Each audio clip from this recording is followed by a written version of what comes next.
So good morning, everyone. So welcome to our online reporting, it is dedicated for the providing of the comprehensive information about the serous fluid. So here we are going to deliver a concise and reliable updates on the insights of that are related to serous fluids. So stay in from us. We bring you the essential coverage to enhance your understanding of for the crucial aspects in the healthcare. So to start with, serous fluids. So I am Cassandra Angelica R. Naranjo. Next slide, please. So for our content, first is the introduction. So for the serous fluids cavities, it is enclosed as the pleural cavity, precardial cavity, and the peritoneal cavity. So for the pleural cavity, it is located at the lungs area. And for the precardial cavity, it is located in the heart. And for the peritoneal cavity, it is located in the abdomen. So for the serous membranes, there are two cavities aligned, which are the parietal membrane and the visceral membrane. So for the parietal membrane, it lines in the wall of the cavity, and for the visceral membrane, it covers the organ within the cavity. So for the serous fluid, it is a fluid between the membranes, which are the two membranes, the visceral and the parietal. So it provides a lubrication to prevent friction between the two membranes. So for normally, only a small amount of a serous fluid is present because the production of the serous fluid is proportionate to the reabsorption. So for the production and the reabsorption of the fluids takes place in our body, which is constant rate. So for the disruption of the production and the reabsorption, the volume of the serous fluid causes significant changes. So dapat kasi equal lang ang amount na na-appropriate or na-produce na nare-reabsorb. So meaning is wala dapat nag-increase and decrease. So equal lang talaga yung dalawa. So for the formation of the serous fluid, next slide please. So serous fluid are formed as an ultrafiltrate of plasma with no additional materials contributed by the mesothelial cells that are lined in the membranes. So for the production and the reabsorption, it is subjected as hydrostatic pressure, colloidal or oncotic pressure, and the infusion. So for the hydrostatic pressure, it is a pressure that forces the fluid to move entering the membrane. So first would be the hydrostatic. Next one is the colloidal and oncotic pressure, which is associated to serum proteins, which maintains fluids within the capillaries. So mainly as the albumin. So albumin keeps the serum protein in the capillaries. So albumin would be present in the oncotic pressure. So lastly is for the infusion. It increases fluid in between the parental and the visceral membrane, so which is the two membranes of the serous fluid that can caused by the disruption of the hydrostatic and the oncotic pressure mechanism. So normally the colloidal pressure in the parental and the vesical capillaries can causes the fluid to enter the membrane. So hydrostatic and the visceral would be the parental. So kay una man ang hydrostatic. So siya gyud ang nakakause sa fluid na first na mosulod sa membrane. So next one is, as the changes occurs in the hydrostatic and oncotic pressure, plasma filtration happens. So after na the fluid would enter like the parta and the vesicle, sa protein man to siya serum. So next would be the plasma filtration. So the filtration of plasma ultrafiltrate results in increased oncotic pressure in the capillaries that favors the reabsorption of the fluid back into the capillaries. So lastly, if the oncotic pressure decreased and the hydrostatic pressure increased, so the fluid would enter into the pleural space. So, it will go back on the oncotic pressure that increase back into its previous state. So, mobalik lang gihapon siya if mag-increase ang oncotic pressure. So, murag equal lang yun dapat sila. So, the fluid will go back into the capillaries. So, if the mechanism would disrupted, so the result will go into as the infusion. So, that would be the formation of the serous fluids. So for the specimen collection and handling, so for the aspiration techniques, it has three techniques, which are the Thioran synthesis, which is the fluid is aspirated from the pleural cavity, the pericardiocentesis, fluid is aspirated from the pericardial sac, and the paracentesis would be the fluid is collected from the peritoneal cavity. So these are the three cavities in the body techniques sa lungs area, heart, and the abdomen area. So for the tubes that are used in serous fluid analysis, first is EDTA. So common good is EDTA. For the cell counts and differential counts, more on hematology. For the sterile heparin or sodium polyethanol sulfonate, which is used for microbiology and cytology. And lastly is the plain tubes or heparinized tubes for chemistry tests. So that are the tests would be conducted in the serous fluids.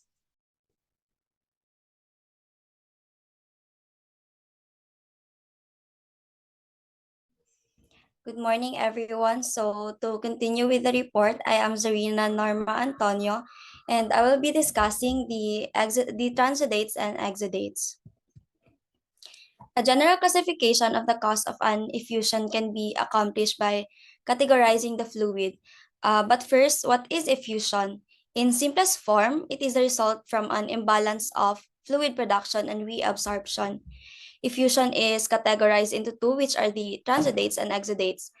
First is the transudates. It is an effusion formed because of an systemic disorder that disrupts the balance between fluid filtration and reabsorption, such as the changes in hydrostatic pressure created by congestive heart failure or the hypoproteinemia associated with nephrotic syndrome. Next one is the exudates. It is an effusion produced by conditions that directly involve the membranes of a particular membrane. This includes infections and malignancies. Next slide, please.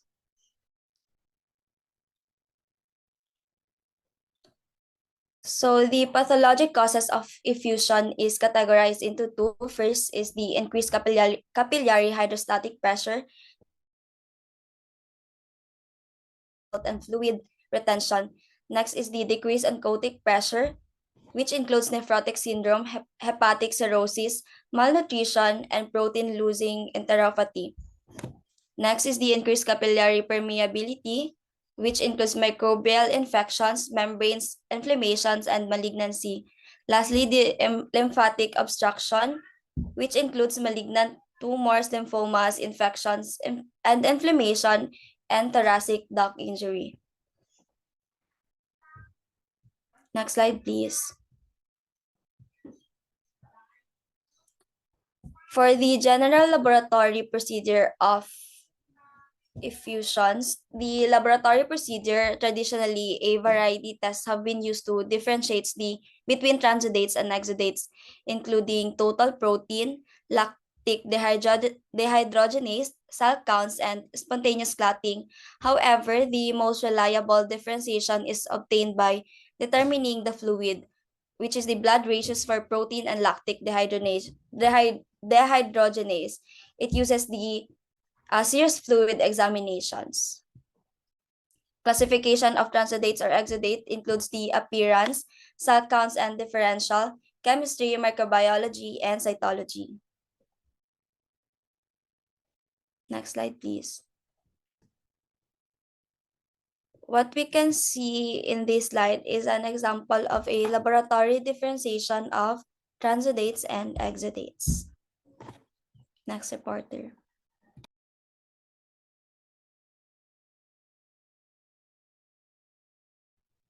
So hello, good morning everyone. So today I will discuss the pleural fluid. Obtained from the pleural cavity located between the parental pleural membrane, lining the chest wall of the visceral pleural membrane covering the lungs. So, a pleural fluid cholesterol 60 mg/dl or a pleural fluid serum cholesterol ratio 0.3 provides reliable information that the fluid is an exudate. 0.5 a fluid serum total bilirubin ratio of 0.6 or more also indicate the presence of an exudate. So, so the pleural fluid appearance and the pale yellow is this one. And so pleural fluid appearance, normal and transudate pleural fluids are clear and pale yellow. Turbidity is usually related to the presence of WBC and indicates bacterial infection, tuberculosis, or an immunologic disorder such as rheumatoid arthritis. So, rheumatoid arthritis is the presence of the blood in the pleural fluid can signify a hemothorax. Hemothorax meaning is a collection of the blood in the space between visceral and parietal flora or floral space. Rheumatoid arthritis, the presence of the blood in the pleural fluid can signify an hemothorax traumatic injury membrane damage such as occurs and malignancy and traumatic inspiration.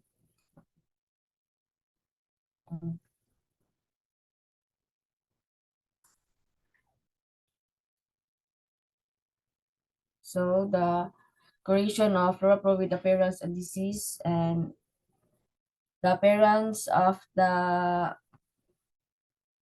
appearance of the clear pilero is the normal and the appearance of turbid white is a microinfection, tuberculosis, and the bloody hemothorax is blood damage in the pleural cavity, and the milky loss material from thoracic duct leakage, and another brown rupture of amoebic liver abscess, and the black aspergillus and viscous malignant mesothelioma increased by hyaluronic acid.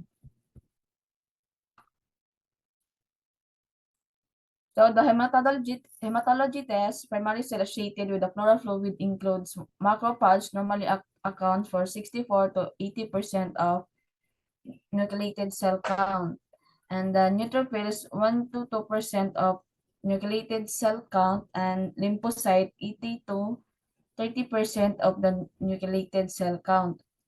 And there are one eosinophil, mesothelial cell, plasma cell, malignant cell. So differentiation between the xylose and pseudokylose pleural effusion. So xylose effusion is the thoracic the damage and the cause, and pseudokylose effusion, chronic inflammation, lymphatic obstruction.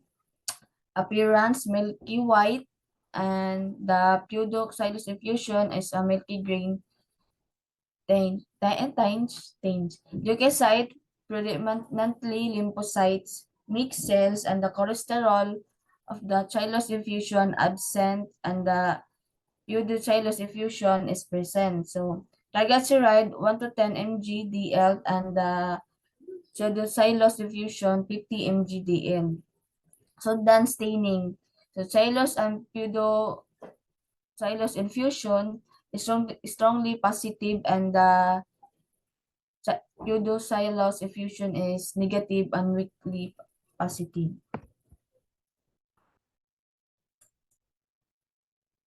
Significance of cells seen in pleural fluid. Cells of neutrophils and the significance of the neutrophils are pancreatitis and lymphocyte tuberculosis, viral infection, autoimmune disorders, and malignancy. Mesothelial cell is a normal and reactive form, have no clinical significance because serous membranes are made up of mesothelial cells. Decreased mesothelial cells are associated with tuberculosis. Plasma cells, tuberculosis, malignant cell primary adenocarcinoma, and small cell carcinoma metastatic carcinoma. So chemistry test, significance of chemical testing of pleural fluid, glucose, the significance of glucose decrease in the rheumatoid inflammation, tuberculosis, malignant infusion, esophageal ruptures, lupus, pleuritis, and purulent infections. So lactate elevated in bacterial infection, triglyceride elevated in chylose infusions. pH decrease in pneumonia not responding to antibiotics 7.2 markedly decreased with esophageal rupture 6.0. Design deaminase elevated in tuberculosis and malignancy, amylase elevated in pancreatitis, esophageal rupture, and malignancy. Microbiology and serological tests, microorganisms primarily associated with the probe fusion include Staphylococcus aureus, Enterobacteriaceae, anaerobes, Mycobacterium tuberculosis, and the surgical testing include anti-nuclear antibody, rheumatoid factor, most frequently performed surgical tests for pleural fluid examination.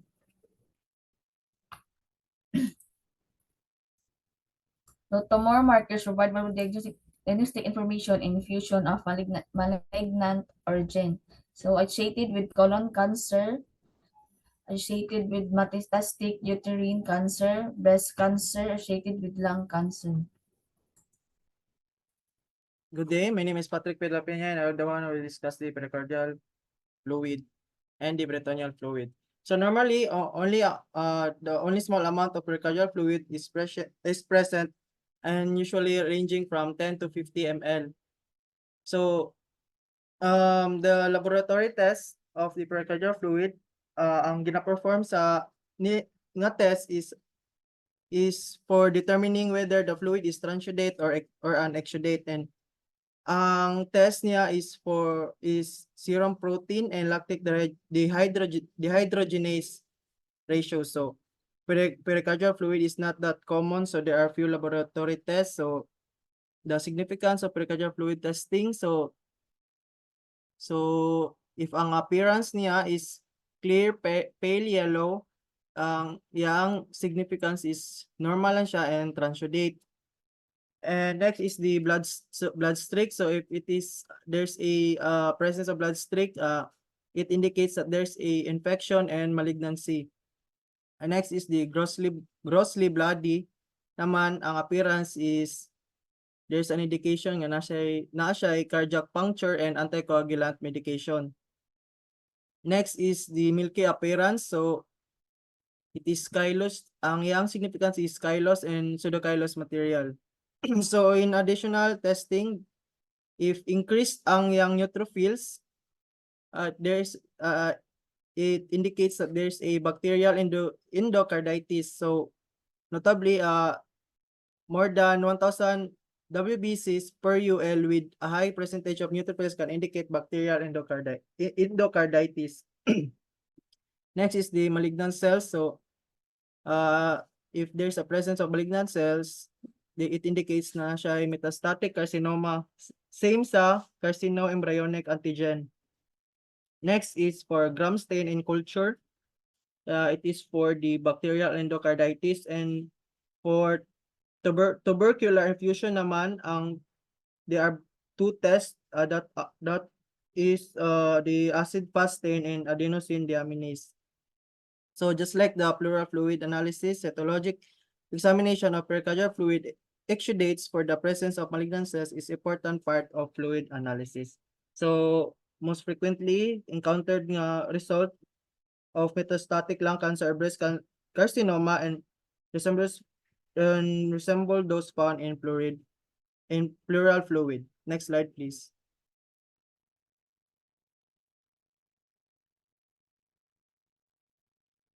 So mo ni siya ang kanang pleural testing algorithm nga nakapasunod na. So for fluid, protein, and LD, if ang serum protein niya is more than 0.5. Tapos ang serum din niya sa LD is more than 0.6. Ang fluid LD niya is more than 2/3 siya sa upper normal serum value. So it indicates if any positive if dili siya positive, transudate siya, pero if positive, exudate. So exudate siya, na siya mga test niya i-undergo, which are the glucose, the ADA, WBC differential count amylase, the amylase and pH niya. Under dyan, mo ni siya ang mga i-test ang mo ni siya ang yang significance sa under ani nga test. So sa ADA naman is ang significance niya is lymphocytosis and tuberculosis. Sa WBC differential count is if less than 300 cells per UL, granulocytosis ang iyang significance, and it indicates a bacterial infection. Sa amylase naman, if elevated ang amylase niya, it indicates nga na siya pancreatitis. And sa pH, if less than 7.2, possible need for chest tubes, and less than 6.0, it indicates esophageal rupture. Next slide, please. So, in peritoneal fluid, so the peritoneal fluid or the acidic fluid is a serous fluid made by the peritoneum in the abdominal cavity, which lubricates the surface of tissue that lines the abdominal wall and pelvic cavity. And an increased volume of peritoneal fluid is called ascites. So under this is the cirrhosis, no? So ang cirrhosis is most frequent cause of acetic transudate. So it significantly alters the body's ability to regulate fluid balance, leading to the accumulation of fluid in the abdominal cavity as ascites. Next is the peritonitis. So it is the most common cause of ascitic exudates. So often as a result of intestinal perforation or a ruptured appendix. So it is due to increased permeability of blood vessels in the peritoneum, allowing proteins and cells to leak in the abdominal cavity, and which can result in formation of exudative fluid. So next is the peritoneal lavage. So peritoneal lavage is a emergency procedure that involves rinsing the abdominal cavity, now with a normal saline solution to diagnose internal bleeding or organ injury, particularly in trauma cases. So in the RBC counts naman, no, if it is more than 100,000 ml, so it indicates a blunt trauma injuries. Next slide, please. So here is a difference ingredient. So if more than 1.1 ang gradient niya, it indicates a transudate effusion.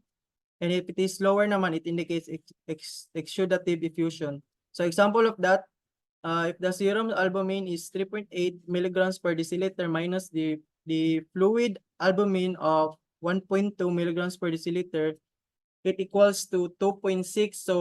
So more than man siya 1.1, so it indicates na transudate effusion siya. Sa next example naman, if ang serum albumin is 3.8 milligrams per deciliter minus the fluid albumin of 3.0 milligrams per deciliter, it equals to 0.8. So it is less than 1.1 man, so it indicates an exudative effusion. Next slide, please. So next is the appearance. No, mo ni siya ang mga test po dai. So if the appearance shows a clear pale yellow fluid, it indicates a normal result lang. So if turbid naman, it indicates na there's a microbial infection. So next is if green ang appearance niya, it indicates bile, gallbladder, and pancreatic disorders. And if blood streak naman ang appearance, it also indicates that there is a trauma or infection or a malignancy present. And last, now if the appearance is milky, it can indicate nga na siya lymphatic trauma and a blockage. So in laboratory tests, so if increased WBC counts, no, it suggests that there is a bacterial peritonitis and cirrhosis. And to differentiate the two conditions, we have to perform a neutrophil count. So the absolute neutrophil count is more than 250 cells per UL, or if more than 50% siya sa the total of the WBC count naman, no, it can indicate na siya infection or a bacterial peritonitis. And lymphocytes naman is the predominant cells in tuberculosis. Next slide, please. So for another laboratory test, no, here's the WBC count. So it shows here that if less than 500 cells per UL, it is a normal result. So notably less than 350 is slightly normal pa rin. And if more than 500 cells per UL, it indicates nga na siya bacterial peritonitis and cirrhosis. And in differential naman, no, it also indicates bacterial peritonitis pa rin with malignancy na. So so in carcinoembryonic antigen test, no, it signifies nga a malignancy of gastrointestinal origin. And next is the CA125 naman, it signifies a malignancy of ovarian origin. So both of them, no, is a tumor marker. So next is the glucose test. So if the glucose is decreased, it indicates a tubercular peritonitis and a malignancy. And in amylase test naman, if the amylase is increased, it is associated with pancreatitis and gastrointestinal perforation.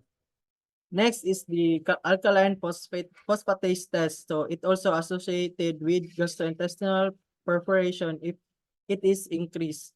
So in blood urea nitrogen or the bond creatinine test naman, it indicates a ruptured or punctured bladder. And also when ruptured bladder or accidental punctured bladder during paracentesis, naman measurement of blood urea nitrogen and creatinine test is requested. So next is the bilirubin test. It is measured when there's a leakage of bile in the peritoneum following a trauma or a surgery. For gram stain and culture, no, it is for bacterial peritonitis, and for tubercular peritonitis, it is the indicator for acid fast stain and adenosine deaminase. And next slide, please. No, and lastly, for cellular examination, the malignancies are originated most frequently sa gastrointestinal, prostate, or the ovarian. And sa moma bodies are muna siya ang cells na containing concentric striations of collagen-like material, and it can be seen in benign conditions and are also associated with ovarian and thyroid malignancy. So that is all for our report. Thank you and God bless.